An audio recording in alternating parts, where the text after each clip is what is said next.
এখন যাদেরকে আপনার আপন মনে হচ্ছে না, আমি একটা কথা তো অনেকদিন বলেছি যে আল্লাহ সুবহানাহু ওয়া তাআলা ছাড়া ইহকাল পরকালে আমাদের প্রকৃত আপন কেউই না।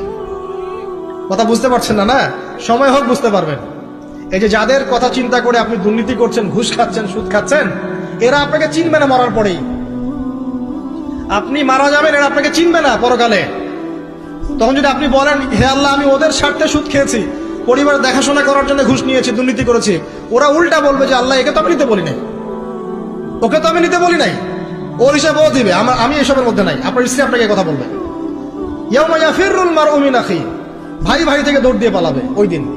ওয়া উম্মিহি ওয়া আবি, তার মা বাপ থেকে পালাবে। ওয়া সাহিবাতিহি ওয়া বানি, এই যে স্ত্রী সন্তান, এগুলো থেকে পালাবে মানুষ।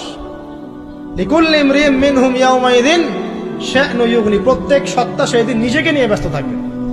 তো এখান থেকে শিক্ষা দেখেন যে পরিবার আদর্শ হবে যখন পরিবারের প্রত্যেকটা মানুষ নিজেকে নিয়ে ভাববে যে আমি কতটুকু ইমানদার হয়েছে। আমি কার সন্তান সেটা বড় কথা নয়, আমি কতটুকু ইমানদার হতে পেরেছি, কতটুকু মুত্তাকি হতে পেরেছি, আল্লাহওয়ালা হতে পারলাম।